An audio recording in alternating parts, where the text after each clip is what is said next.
முத்துசுலம் முதன்மன் YouTube channel நேயர்கள் அனைவருக்கும் என்னுடைய இனிய காலை வணக்கம். அக்டோபர் மாதம் 6ஆம் தேதி காலை 10 மணி அளவில் இந்த என்பது பதிவு செய்யப்படுகிறது.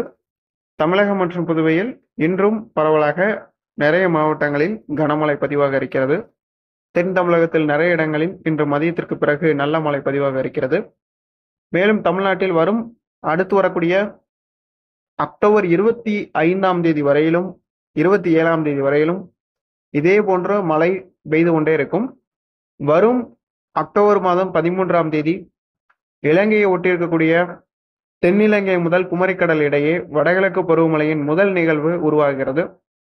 இந்த நிகழ்வானது குமரிக்கடல் வழியாக அரபிக்கடலை நோக்கி நகர்ந்து காற்றழுத்த தாழ்வு நிலை அல்லது தாழ்வு பகுதியாக அரபிக்கடலில் வலுப்பெறக்கூடும் என எதிர்பார்க்கப்படுகிறது. இதன் காரணமாக தமிழ்நாடு மற்றும் புதுவையில் வருகின்ற அக்டோபர் மாதம் 10ஆம் தேதிக்கு மேல் தீவிர மழை தொடங்க இருக்கிறது. தீவிரமாக ஒரு கிழக்கு திசை காற்றின் மூலமாக மழை பெய்யக்கூடிய நாட்கள் என்பது வர இருக்கிறது. இப்போது வரைக்கும் நம்மளுக்கு ஆங்காங்கே உருவாகி மேகக்கூட்டங்கள் உருவாகி அது வெப்பசலன இடிமலையாக பதிவாகி கொண்டிருக்கிறது. இனிமேல் வரக்கூடிய மழை அக்டோபர் 10ஆம் தேதிக்கு மேல் வரக்கூடிய மழைதான் ஒரு உண்மையான ஒரு சுழற்சியுடன் அமைப்புடன் கூடிய ஒரு கிழக்கு திசை காற்றுடன் கூடிய கிழக்கு கடலோர பகுதியில் உருவாகக்கூடிய மேகக்கூட்டங்கள் தமிழ்நாட்டிற்குள் வந்து மழையை கொடுக்கக்கூடிய ஒரு நிலை என்பது இன்னும் வரக்கூடிய 4 தினங்கள தொடங்க இருக்கிறது. வெறும் 4 தினங்கள் மட்டும்தான் இருக்கிறது. இந்த 4 தினமும் தமிழ்நாட்டில் பெரும்பாலான இடங்களில் மழை இருக்கிறது. இன்றை விட நாளை கூடுதல், நாளையை விட நாளை மறுநாள் கூடுதல், இப்படி நாட்கள் செல்ல செல்ல மழையுடைய அளவுகளும் பரப்பளவும் கூடிக்கொண்டே இருக்கும். மேகங்களுடைய வீரியமும் அதிகரித்து கொண்டே இருக்கும். வருகின்ற அக்டோபர் மாதம் 13ஆம் தேதி உருவாகக்கூடிய அந்த காற்று சுழற்சியானது முதற்கட்டமாக இலங்கை மற்றும் தமிழக கடற்கரையோரமும், அதன் பிறகு 14ஆம் தேதி இலங்கை மற்றும் குமரிக்கடல் அருகாமையிலும், அதன் பிறகு 15 மற்றும் 16 தேதிகளில் இலங்கை முதல் குமரிக்கடல் இடையவும், 16ஆம் தேதி ஒரு குறைந்த காற்றழுத்த தாழ்வு பகுதியாக லட்சத்தீவு முதல் குமரிக்கடல் இடையவும் இருக்கக்கூடும் என எதிர்பார்க்கப்படுகிறது. அதே சூழ்நிலையில் வருகின்ற அக்டோபர் மாதம் 16ஆம் தேதி தென்கிழக்கு வங்கக்கடல் மற்றும் தென்மேற்கு வங்கக்கடல் அருகாமையில் ஒரு புதிய காற்றழுத்த தாழ்வு நிலை உருவாகி அதுடன் இணைந்த இந்த நிகழ்வு அது கனெக்ட் ஆயிரும். வங்கக்கடல்ல ஒரு நிகழ்வு, அரபிக்கடல்ல ஒரு நிகழ்வு. இந்த பக்கம் காற்று என்பது வங்கக்கடல்ல சுழன்று தமிழ்நாட்டிற்குள் வந்து அந்த காற்று என்பது அரபிக்கடல் நிகழ்வுக்கு போகும். அரபிக்கடலில் இருந்து வரக்கூடிய நிகழ்வின் காற்று மீண்டும் திசை திரும்பி இந்த வங்கக்கடல் நிகழ்வுக்கு போகும். ஸோ இப்படி கன்வெக்ஷன் சொல்லக்கூடிய அந்த வளிமண்டல மேலடுக்கு நிலையில் ஏற்படக்கூடிய காற்றின் போக்கு தமிழ்நாட்டிற்கு அடுத்து வரக்கூடிய 2 வாரங்களுக்கு மிக சாதகமாக இருக்கும். இந்த நிகழ்வின் காரணமாக தொடர்ந்து அதீத கனமழை பதிவாக இருக்கிறது. தமிழ்நாட்டில் நல்ல மழை பொழிவு இருக்கும். தொடர்ச்சியாகவே நல்ல மழை விட்டு விட்டு மாலை இரவு நள்ளிரவு என தொடர்ச்சியாக மழை இருக்கிறது. தீபாவளியை ஒட்டிய நாட்களிலும் தீபாவளிக்கு முந்தைய நாட்களிலும் நம்ம எதிர்பார்க்கப்பட்டது போலவே நல்ல மழை பொழிவுகள் காணப்படுகிறது. தீபாவளி பண்டிகைக்கு இடையூறு கொடுக்கும் வகையில் இந்த ஆண்டு கண்டிப்பாக மழை இருக்கும். தீபாவளியை ஒட்டிய நாட்களிலும் தீபாவளியை ஒட்டிய நாட்கள்ல தமிழ்நாட்டில் சற்று தீவிரமாகவே மழை இருக்கும். தீபாவளி பண்டிகை முடிந்த பிறகு தமிழ்நாட்டில் மழை தீவிரமடையும். இந்த மழைப்பொழிவு அக்டோபர் மாதம் 27, 28ஆம் தேதி வரைக்கும் நீடிக்கும் என எதிர்பார்க்கப்படுகிறது. அதன் பிறகு நம்மளுக்கு நவம்பர் மாதத்துல வரக்கூடிய தீவிரமான வடகிழக்கு பருவமழை சுற்றுகள் இருக்கிறது. அதை பற்றி நான் பின்னர் சொல்கிறேன். தற்போது வரைக்கும் நம்ம எதிர்பார்க்கப்பட்டதன் அடிப்படையில் அக்டோபர் 27ஆம் தேதி வரைக்கும் நம்மளுக்கு நல்ல மழைப்பொழிவுகள் இருக்கிறது. இதுல இன்றைக்கு பொறுத்தவரையில தென் தமிழகத்தின் உள்பகுதிகளில் நல்ல மழை காணப்படும். விருதுநகர், தூத்துக்குடி மாவட்டத்துடைய வடக்கு பகுதி மற்றும் தேனி, தென்காசி, மதுரை, புதுக்கோட்டை, சிவகங்கை, தஞ்சை, திருவாரூர், மயிலாடுதுறை இந்த மாவட்டங்களும் இன்றைக்கு நல்ல மழை எப்போதும் பதிவாக கொண்டிருக்கக்கூடிய எல்லா இடங்களிலும் இன்றைக்கு மழை இருக்கிறது. இதே போன்று நாளையும் மழை இருக்கிறது. நாளை மறுநாள் மழை இருக்கிறது. இதுல மேற்கு தொடர்ச்சி மலை மாவட்டங்கள், கொங்கு மண்டல பகுதிகள், மத்திய மாவட்டங்கள், தென் மாவட்டங்கள், டெல்டா மாவட்டங்கள், வட மாவட்டங்கள் என அனைத்து 38 மாவட்டங்களிலும் மழைப்பொழிவில் காணப்படும். தமிழ்நாட்டை பொறுத்தவரையில இனி வரக்கூடிய நாட்கள்ல மழை நாட்களாகவே அமைகின்ற காரணத்தினால அனைவரும் ரெயின் கோட்ஸ் குடைகளை வெளியே எடுத்துட்டு போங்க. கட்டாயமாக அதிகமாக மழை பெய்யக்கூடிய நாட்கள்ல நான் அறிவிக்கக்கூடிய அந்த 13, 14, 15, 16, 17, 18, 19, 20 இந்த தேதிகள்ல நீங்க ரெயின் கோட்ஸ் குடைகளை கையில வச்சுக்கோங்க. கிட்டத்தட்ட இந்த தேதிகள்லாம் ஒரு அதீத கனமழை என்கின்ற அளவுல பதிவாகும். சாலைகளிலும் நீர்நிலைகளுக்கு நீர்வரத்து வரக்கூடிய நாட்களாக இது அமையும்.